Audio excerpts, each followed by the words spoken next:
Good morning to all. Welcome to Syllaba Academic English channel. I am Nagvini. In today's class, I am going to explain sonnet number 2, When 40 Winters by William Shakespeare, prescribed to the first year BCom and Business Administration first semester under NEP scheme. The title of the textbook is Resplendence 1.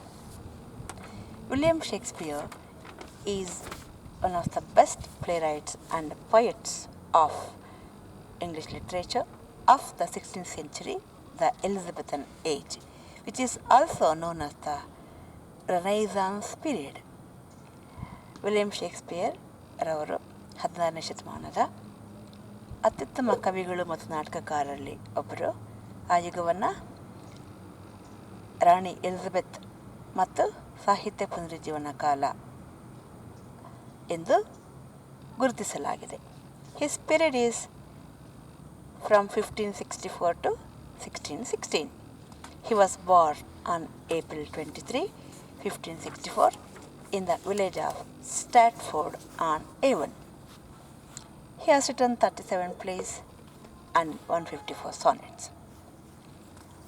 From 1 to 126 sonnets are addressed to a young man who is believed to be the Earl of Southampton, his friend. And from 127 to 152 sonnets are addressed to a woman whose identity is still controversial and identified as a dark lady. The last two sonnets are about Cupid. ಕೊನೆಯ ಸಾನೆಟ್ಗಳನ್ನು ಕ್ಯುಪಿಡ್, the god of love, ನಾವು ಕನ್ನಡದಲ್ಲಿ ಏನು ಮನ್ಮಥ ಅಂತ ಹೇಳ್ತೀವಿ, ಅವರಲ್ಲಿ ಕ್ಯುಪಿಡ್ ಅಂತ ಕರೀತಾರೆ, ಅವರ ಮೇಲೆ ಬರೆಯಲಾಗಿದೆ. Then what is a sonnet? Sonnet is a poem of 14 lines. ಕನ್ನಡದಲ್ಲಿ ಹೇಗೆ ಸುನೀತ ಪದ್ಯಗಳು ಅಂತ ಹೇಳ್ತೀವಿ, ಹಾಗೆ ಇಂಗ್ಲೀಷ್ನಲ್ಲಿ ಅದನ್ನು ಸಾನೆಟ್ ಅಂತ ಕರಿತೀವಿ. 14 ಸಾಲುಗಳ ಪದ್ಯ. ಸಾನೆಟ್ನ ಮೂಲ Italy. Sonnet was originated in Italy. The first sonnet in Italy was Petrarch. Petrarch ಅನ್ನುವ ಕವಿ ಮೊದಲ ಸಾನೆಟ್ ಬರೆದಂಥ ಕವಿ. His sonnet has an octave and a sestet. Octave means a stanza of 8 lines, 8 ಸಾಲುಗಳ ಒಂದು ಸ್ಟಾನ್ಸಾ. ಎ ಸೆಸ್ಟೆಟ್ 6 ಸಾಲುಗಳ ಒಂದು ಸ್ಟಾನ್ಸಾ. Petrarchan sonnet form has an octave and a sestet. Shakespeare's sonnets have 3 quatrains and a couplet. ಶೇಕ್ಸ್ಪಿಯರ್ನ ಸಾನೆಟಲ್ಲಿ 3 ಕ್ವಾಟ್ರೈನ್ ಮತ್ತು ಒಂದು ಕಪ್ಲೆಟ್ ನೋಡ್ತೀವಿ. Quatrain ಅಂದರೆ ಚತುಷ್ಪದಿ. A stanza of 4 lines, 4 ಸಾಲುಗಳ ಪದ್ಯ. ಕಪ್ಲೆಟ್ ದ್ವಿಪದಿ, a stanza of 2 lines. The sonnet form was used for the expression of personal feelings. Why the sonnet form was used? The sonnet form was used to express the poet's personal feelings on a subject of his interest. ಅವನ ಆಸಕ್ತಿದಾಯಕವಾದ ಯಾವುದೊಂದು ವಿಷಯದ ಬಗ್ಗೆ ಆತನಿಗೆ ಅನಿಸಿದಂಥ ವೈಯಕ್ತಿಕ ಭಾವನೆಗಳನ್ನು ವ್ಯಕ್ತಪಡಿಸಲಿಕ್ಕೆ sonnet ಫಾರ್ಮನ್ನು ಬಳಸಲಾಗ್ತಾ ಇತ್ತು. The present sonnet is sonnet 2, When 40 Winters. I go to the poem. I read the poem. ನಾನೀಗ ಪದ್ಯವನ್ನು ಓದ್ತೇನೆ.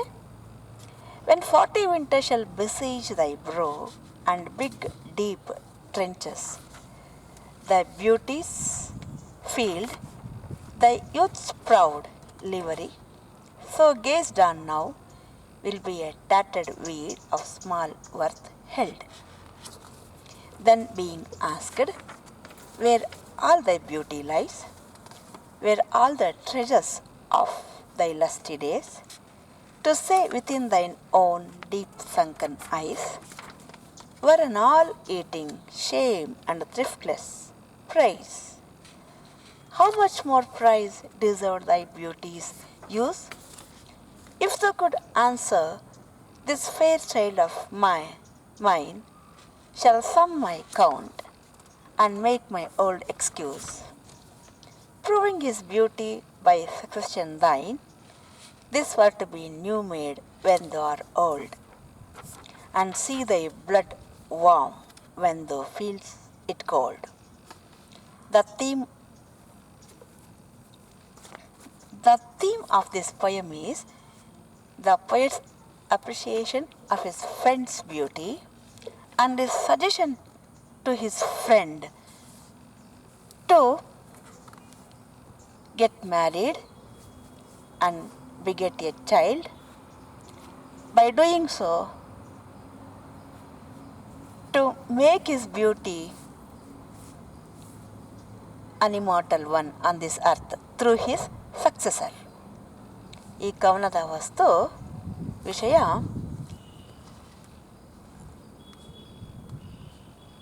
ಕವಿ ತನ್ನ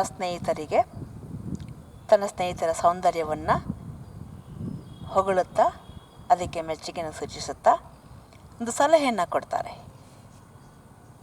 ನಿನ್ನ ಈ ಸೌಂದರ್ಯ ಶಾಶ್ವತವಾಗಿ ಭೂಮಿ ಮೇಲೆ ಉಳಿಯಬೇಕು ಎಂದರೆ ನೀನು ಮದುವೆ ಆಗಿ ಒಂದು ಮಗುವನ್ನು ಪಡೆಯೋದ್ರ ಮೂಲಕ ಈ ನಿನ್ನ ಸೌಂದರ್ಯ ಭೂಮಿ ಮೇಲೆ ನಿರಂತರವಾಗಿ ನಿನ್ನ ಪೀಳಿಗೆಯ ಮೂಲಕ ಶಾಶ್ವತವಾಗಿ ಉಳಿಯುವ ಹಾಗೆ ಮಾಡು ಎಂದು ಸಲಹೆಯನ್ನು ನೀಡ್ತಾರೆ. The poet says, when 40 winters shall besiege thy brow and dig deep trenches in thy beauty's field. The poet tells his friend, when you become older, now you are young, when you become a man of 40 years, when you pass through the 40 winters, 40 ಚಳಿಗಾಲವನ್ನು ಕಳೆದ ನಂತರ 40 ವರ್ಷಗಳಾದಾಗ, shall besiege thy brow, thy head, thy face. When 40 winters, your head, your body passes through, when 40 winters besiege, occupy your brow, ನಿನಗೆ 40 ವರ್ಷಗಳ ವಯಸ್ಸಾದಾಗ ನಿನ್ನ ದೇಹಕ್ಕೆ, and dig deep trenches in thy beauty's field. When you become 40 years old, how would you look? Your beauty will vanish or diminish. ನಿನ್ನ ಸೌಂದರ್ಯ, ಇವತ್ತಿನ ಯೌವನದ ಸೌಂದರ್ಯ ಮರೆಯಾಗಿಬಿಡುತ್ತೆ, ಕಡಿಮೆ ಆಗಿಬಿಡುತ್ತೆ. ಅದನ್ನು ಹೇಗೆ ಹೇಳ್ತಾರೆ? It dig deep trenches in your beauties field. ನಿನ್ನ ಈ ಸೌಂದರ್ಯದ ಕ್ಷೇತ್ರ ಇದೆಯಲ್ಲ, ಮುಖ, ಈಗ ಪಿಂಕಿಶ್ ಗ್ಲೋಯಿಂಗ್ ಸ್ಕಿನ್ ಇದೆಯಲ್ಲ, and that skin or that beauty, on that beauty there will be deep trenches, ಆಳವಾದ ಗುಳಿಗಳು, ಕಲೆಗಳು ಮೂಡುತ್ತವೆ 40 ವರ್ಷಗಳಾದಾಗ. The youth's proud livery, you are a young man now, and the youth's proud livery means cloth, ಬಟ್ಟೆ. ಯುವಕರ ಬಟ್ಟೆ ಯಾವುದು? ಸೌಂದರ್ಯ. ಯೌವನದಲ್ಲಿದ್ದಾಗ ಎಲ್ಲರೂ ಸುಂದರವಾಗಿ ಕಾಣ್ತಾರೆ. Beauty is the proud livery of young man, young people, according to the poet. He is telling your proud to his friend. ಅವ್ರ ಸ್ನೇಹಿತರಿಗೆ ಹೇಳ್ತಾ ಇದ್ದಾರೆ, your proud livery, the proud beauty of this age. So gazed on now everyone looks at you because you are very beautiful, you are very handsome. Of small worth held, when you become old, when you become 40 years old, it will have no value because there will be no beauty that you have possessed now. ಯೌವನದಲ್ಲಿದ್ದಾಗ ಇರುವ ಸೌಂದರ್ಯ 40 ವರ್ಷ ಆದಾಗ ಇರಲ್ಲ.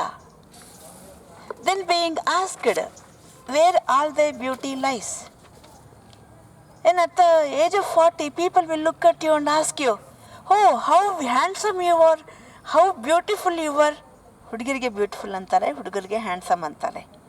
40 ವರ್ಷ ಆದಾಗ ಕೇಳ್ತಾರೆ, ಓ ಎಷ್ಟು ಚೆನ್ನಾಗಿದೆ ಅಲ್ಲ ನೀನು ಯುವಕ ಅಥವಾ ಯುವತಿ ಆಗಿದ್ದಾಗ. ಇವರಿಗೆ ಯುವಕ ಆಗಿದ್ದಾಗ, where all your beauty has gone. 40 ವರ್ಷದ ಎಲ್ಲೋ ನಿನ್ನ ಸೌಂದರ್ಯ ಇಲ್ಲ ಅಂತ ಕೇಳ್ತಾರೆ. Where all thy beauty lies, ಎಲ್ಲಿದೆ ಆ ಸೌಂದರ್ಯ ಅಂತ ಕೇಳ್ತಾರೆ. Where all the treasures of the ಲಸ್ಟಿ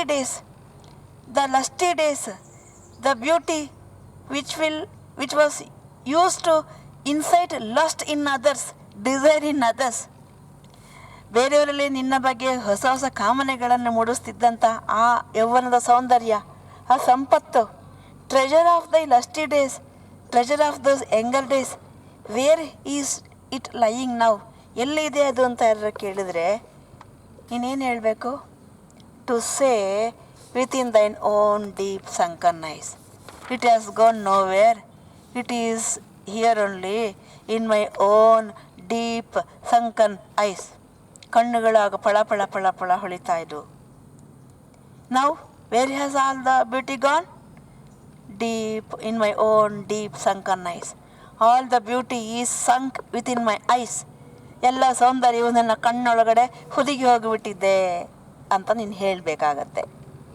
var an all eating shame and thriftless praise. All the beauty has been sunken within my own eyes. This response, all eating shame, it's nothing but a shameful response. ಒಂಥರ ನಾಚಿಕೆ ಪಡುವಂಥ ಒಂದು ಪ್ರತಿಕ್ರಿಯೆ, ಉತ್ತರ. Thriftless praise, it is a useless praise. ಹೋ ನಾನು ಹಂಗಿದ್ದೆ ಹಿಂಗಿದ್ದೆ, ಹೋ you are like that, like this, like this. If you speak like, if you express that, ನಾನು ಅವಾಗ ಹಂಗಿದ್ದೆ ಗೊತ್ತಾ, ಇವಾಗ ಹಂಗಿದ್ದೆ ಅಂತ, if you begin to boast of it, where has your beauty gone?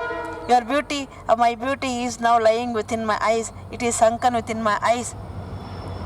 Such response would be really not praiseworthy. It is useless. How much more praise deserve thy beauty's use if the could answer. Instead of giving that answer, ನಾನು ಯುವಕ ಆಗಿದ್ದಾಗ ತುಂಬ ಸುಂದರವಾಗಿದ್ದೆ, ಈಗ ನೋಡಿ ನನ್ನ ಸೌಂದರ್ಯ ಮರೆ ಆಯಿತು ಅಂತ ಆ ಥರ ಹೇಳೋ ಬದಲು, instead of giving that answer, if you say thy beauty's use if the could answer, this fair child of mine shall my count. Where you has your beauty gone ಅಂದಾಗ, it is with sunken within my eyes. This answer is a shameful answer, and though you boast of the beauty of your younger days, it's of no use. It's a useless prize. Instead of giving that answer, if you speak, this fair child of mine shall sum my account. My dear friend, you look at this fellow. He is my friend. This fair child. This is my son or daughter. Child andre daughter ಆಗ್ಬೋದು, son ಆಗ್ಬೋದು. This fair child, this beautiful child of mine, ನನ್ನ ಈ ಮಗು, ಸುಂದರವಾದ ಈ ಮಗು, shall my count. It is the count of sum of all my beauty of my younger days. ನನ್ನ ಯೌವನದ ದಿನಗಳ ಎಲ್ಲ ಸೌಂದರ್ಯದ ಒಟ್ಟು ಮೊತ್ತ ನೋಡು, ನನ್ನ ಮಗುವಿನ ರೂಪದಲ್ಲಿ ಒಂದು ಸುಂದರವಾಗಿ ಇಲ್ಲಿ ಮಗುವಿನ ರೂಪದಲ್ಲಿ ನಿನ್ನ ಮುಂದೆ ಇದೆ. And make my old excuse. Though I become old, though I have lost my beauty, you see, there is the compensation, excuse for my old age. There is the compensation of the loss of my beauty in this form of my child ಅಂತ ನೀನು answer ಮಾಡಿದ್ರೆ, ನನಗೆ ವಯಸ್ಸಾಗಿದ್ರೂ ಕೂಡ, ನನ್ನ ಸೌಂದರ್ಯ ಮಲೆ ಆಗಿದ್ರೂ ಕೂಡ, ನನ್ನ ಎಲ್ಲ ಸೌಂದರ್ಯದ ಒಂದು ಪ್ರತಿರೂಪವಾಗಿ, ಪರಿಹಾರಾತ್ಮಕವಾಗಿ, ನೋಡು ನನ್ನ ಸುಂದರವಾದ ಮಗು ಇಲ್ಲಿದೆ ಅಂತ ನೀನು ಉತ್ತರ ಕೊಟ್ಟರೆ, ಆ ಉತ್ತರಕ್ಕೆ ಎಷ್ಟು ಬೆಲೆ ಇರುತ್ತೆ. Proving his beauty by succession thine. You see, I was a handsome fellow, the most beautiful fellow. If you show your child and tell them that this is the answer, where your beauty has gone ಅಂದರೆ, it is here in the sum of all the sum of my beauty is here in this fair child ಅಂತ ನೀನು ಉತ್ತರ ಕೊಟ್ಟರೆ ಏನಾಗುತ್ತೆ? Proving is beauty by succession thine. He will be my successor. ನನ್ನ ನಂತರ ನನ್ನ ಸೌಂದರ್ಯ ನೋಡಬೇಕಾ? ನನ್ನ ನಂತರದ ಉತ್ತರಾಧಿಕಾರಿ ನನ್ನ ಸೌಂದರ್ಯಕ್ಕೆ ಇವನೇ ಅಥವಾ ಇವಳೆ ಅಂತ ನೋಡಿ ಅಂತ ಉತ್ತರ ಕೊಟ್ಟರೆ, this were to be new made when they are old. ಅವರಿಗೂ ಖುಷಿ ಆಗುತ್ತೆ, ನನಗೂ ಖುಷಿ ಆಗುತ್ತೆ, ಕೇಳೋರಿಗೂ ಖುಷಿ ಆಗುತ್ತೆ, ನನಗೂ ಖುಷಿ ಆಗುತ್ತೆ. This were to be new made when they are old. When you become old, you can renew your pleasure by looking at the beauty of your child. You can recall how beautiful you were, handsome you were, and you can feel happy. And see thy blood warm when thou feels it cold. When you become old, your blood will become cold. ವಯಸ್ಸಾದಾಗ ನಿನ್ನ ರಕ್ತ ತಣ್ಣಗಾಗ್ಬಿಡುತ್ತೆ. You will lose all your beauty. Then, when you feel cold, when you look at your child, your blood will become warm. ನಿನ್ನ ರಕ್ತ ಖುಷಿಯಿಂದ ಸಂತೋಷದಿಂದ ಬಿಸಿ ಆಗುತ್ತೆ. You will become a young fellow by looking at your young child, which is the representative of your beauty. You can regain your energy and strength by looking at that young fellow. ನೀನು old man ಆಗಿದ್ರು, ಎಲ್ಲ ಥರ ನಿನ್ನ ಬದುಕಿನ ಎಲ್ಲ ಆಸೆ ಆಕಾಂಕ್ಷೆ ಎಲ್ಲ ತಣ್ಣಗಾಗಿದ್ರು, ರಕ್ತ ತಣ್ಣಗಾಗಿದ್ರು, ನಿನ್ನ ಮಗುವನ್ನು ನೋಡೋದ್ರ ಮೂಲಕ ಇನ್ನು ಮತ್ತೆ ಜೀವನೋತ್ಸಾಹವನ್ನು ಪಡೀಬೋದು. You will become warm. The theme of this poem, ಅದಕ್ಕೆ ಒಂದು ಗಾದೆ ಇದೆ ಕನ್ನಡದಲ್ಲಿ. ಯೌವನದಲ್ಲಿ ಕತ್ತೆಗೆ ಸೀರೆ ಉಡಿಸಿದ್ರು ಚೆನ್ನಾಗಿ ಕಾಣುತ್ತೆ ಅಂತ, ಕತ್ತೆಗೆ ಒಳ್ಳೆ ಬಟ್ಟೆ ಹಾಕಿದರೂ ಚೆನ್ನಾಗಿ ಕಾಣುತ್ತೆ ಅಂತ. ಅಂದರೆ ಯೌವನದ ಪ್ರಾಮುಖ್ಯತೆಯನ್ನು ಎತ್ತಿಡೋದಕ್ಕೆ ನಮ್ಮ ಹಳ್ಳಿಯ ಜನ ಫೋಕ್ ಜನಪದ ಗಾದೆ ಅದು. ಹಳ್ಳಿಯ ಜನ ಕಟ್ಟಿರುವ ಗಾದೆ. ಯೌವನದಲ್ಲಿ ಕತ್ತೆಗೆ ಒಳ್ಳೆಯ ಬಟ್ಟೆ ಹಾಕಿದರೂ ಚೆನ್ನಾಗಿ ಕಾಣುತ್ತೆ ಅಂತ. ಅಂದರೆ ಆ ಯೂತ್, ಅದೇ ಇವರು APJ ಡಾಕ್ಟರ್, ನಮ್ಮ ಮಾನ್ಯ ರಾಷ್ಟ್ರಪತಿಗಳಾಗಿದ್ದಂಥ ಡಾಕ್ಟರ್ APJ ಅಬ್ದುಲ್ ಕಲಾಂ ಅವರು ಅದಕ್ಕೆ 2020 ಯಂಗ್ ಇಂಡಿಯಾ ಅಂತ ಒಂದು ಕೃತಿಯನ್ನು ಬರೆದಿದ್ದಾರೆ. ಎಲ್ಲ ಯುವಕರು ಯುವತಿಯರು ಓದಿ ಅದನ್ನು. Because India will be having young youth power, young men and young women in more number than previous years ಅಂತ ಅದರಲ್ಲಿ ಹೇಳ್ತಾರೆ. ಹಿಂದೆಲ್ಲ ವರ್ಷಗಳಿಗಿಂತ ಭಾರತದಲ್ಲಿ 2020ರ ಸಮಯದಲ್ಲಿ ಯುವಕ ಯುವತಿಯರ ಸಂಖ್ಯೆ ಜಾಸ್ತಿ ಇರುತ್ತದೆ ಅಂತ. ಯಂಗ್ ಇಂಡಿಯಾ 2020 ಅಂತ ಅದರಲ್ಲಿ ನಮ್ಮ ಯುವಕ ಯುವತಿಯರ ಜವಾಬ್ದಾರಿಗಳು ಏನು ಅನ್ನೋದನ್ನು ಕೂಡ ಅವರು ತಿಳಿಸಿದ್ದಾರೆ. ಸಾಧ್ಯವಾದರೆ ಓದಿ. The theme of this sonnet is the poet's appreciation of his friend's beauty and a suggestion to him to get married. ಅವರ ಸ್ನೇಹಿತರ ಸೌಂದರ್ಯವನ್ನು ಅಪ್ರಿಷಿಯೇಟ್ ಮಾಡ್ತಾ, ಮೆಚ್ಚುತ್ತಾ, he suggests him to get him to marry and beget a child who would inherit his beauty. ಬೇಗ ಮದುವೆಯಾಗಿ ನಿನ್ನ ಸೌಂದರ್ಯವನ್ನು ಪಡೆಯುವಂತಹ, inherit ಮಾಡುವಂಥ, ಒಂದು ವಾರಸುದಾರ ಆಗುವಂಥ, ಅನುವಂಶೀಯ ವಾರಸುದಾರ ಆಗುವಂಥ ಒಂದು ಮಗುವನ್ನು ಪಡಿ ಅಂತ ಹೇಳ್ತಾರೆ. And keep him alive. In this way you keep your beauty alive through your child. ನಿನ್ನ ಮಗುವಿನ ಮೂಲಕ ನಿನ್ನ ಸೌಂದರ್ಯವನ್ನು ಜೀವಂತವಾಗಿಡು ಅಂತ ಹೇಳ್ತಿದ್ದಾರೆ. The poet tells his friend that when he grows to be 40 years of age, his forehead would show deep trenches, I quote and unquote, signs of old age. ಹಣೆ ಮೇಲೆ ಗೆರೆಗಳು ಮೂಡ್ತವೆ, ಮುಖದಲ್ಲಿ ಗುಳಿಗಳು ಬೀಳ್ತವೆ, ಕಲೆಗಳು ಬರ್ತವೆ. 40 ವರ್ಷ ಆದಾಗ ಯೌವನದ ಸೌಂದರ್ಯ ಮಾಸಿ ಹೋಗ್ಬಿಡುತ್ತೆ. The proud beauty of his youth which is like proud livery, I quote and unquote. ಯುವಕನಾಗಿರುವ ಇವನಿಗೆ ಅವನ ಸೌಂದರ್ಯವೇ ಒಂದು ಹೆಮ್ಮೆಯ ಲಿವರಿ ಇದ್ದ ಹಾಗೆ, ಒಂದು ಹೆಮ್ಮೆ ಪಡುವ ಒಂದು ಸುಂದರವಾದ ಬಟ್ಟೆ ಇದ್ದ ಹಾಗೆ ಯೌವನದ ಸೌಂದರ್ಯ. That will be vanished and gazed by people with admiration. Now people are looking at him with admiration, enjoying his beauty. ಅವನ ಸೌಂದರ್ಯ ನೋಡಿ ಎಷ್ಟು ಚೆನ್ನಾಗಿದ್ದಾನೆ, ಸುಂದರವಾಗಿದ್ದಾನೆ, ಹ್ಯಾಂಡ್ಸಮ್ ಇದ್ದಾನೆ ಅಂತ ಜನ ಮೆಚ್ಚುಗೆ ವ್ಯಕ್ತಪಡಿಸ್ತಿದ್ದಾರೆ. But at the age of 40, he will be looked like a tattered weed, worn out garment of no worth. 40 ವರ್ಷ ಆದಾಗ A ಟ್ಯಾಟೆಡ್ weed, ಹಳೆಯದು ಹರಿದೋಗಿರೋ ಸವಕಲ್ಲು ಬಟ್ಟೆ ಅಂತ ಕಾಣಿಸ್ತಾನೆ. ಆ ಸವಕಲ್ಲು ಬಟ್ಟೆಗೆ ಏನು ಬೆಲೆ ಇರಲ್ಲ. ಹಾಗೆ if he is asked where all his beauty lies and where the whole treasure of his youthful day is, where has your beauty gone, ಎಲ್ಲಿ ಹೋಯಿತು ನಿನ್ನ ಯೌವನದ ಸಂಪತ್ತು ಅಂತ ಕೇಳಿದರೆ, he would have to answer that all his beauty lies with in his own eyes. ಎಲ್ಲ ಸೌಂದರ್ಯ ನನ್ನ ಕಣ್ಣುಗಳಲ್ಲೇ ಇದೆ ಅಂತ ಹೇಳ್ತಾರೆ. which would have at the time have lost all their brightness. ಆ ಕಣ್ಣುಗಳು 40 ವರ್ಷಕ್ಕೆ it will lose all its brightness, ತನ್ನ ಹೊಳಪನ್ನು ಕಳ್ಕೊಂಡಿರುತ್ತೆ. And would appear a hollow, a shameful answer. ಗುಳಿ ಬಿದ್ದಿರುತ್ತೆ. ಈ ಥರ ಉತ್ತರ ಕೊಡೋದು it's really a shameful answer, ಒಂದು ನಾಚಿಕೆ ಪಡುವಂಥ ಉತ್ತರ. Which would be a kind of self praise. ಆ ರೀತಿ ಉತ್ತರ ಹೇಳೋದು it's a kind of self praise, ತನ್ನನ್ನು ತಾನು ಹೊಗಳಿಕೊಂಡಂತೆ. Devoid of any benefit to him or to anybody else. ಕಳೆದು ಹೋದ ಸೌಂದರ್ಯದ ಬಗ್ಗೆ ಅವನೇನೇ ಹೇಳಿದ್ರು it's of no use. It's of no use to him or to others. ಅವನಿಗೂ ಪ್ರಯೋಜನ ಇಲ್ಲ, ಬೇರೆಯವ್ರಿಗೂ ಪ್ರಯೋಜನ ಇಲ್ಲ.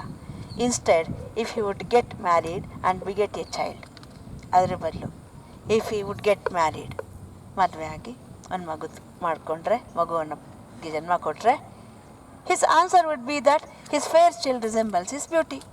What answer he would give? His fair child resembles his beauty. ಈ ಸುಂದರವಾದ ಮಗು ನನ್ನನ್ನು ಹೋಲುತ್ತದೆ. And represents sum total of his old beauty. ನನ್ನ ಹಳೆ ಎಲ್ಲ ಸೌಂದರ್ಯದ ಪ್ರತಿನಿಧಿ ಇವನು ಅಂತ ಹೇಳ್ತಾರೆ. And is the successor of his beauty.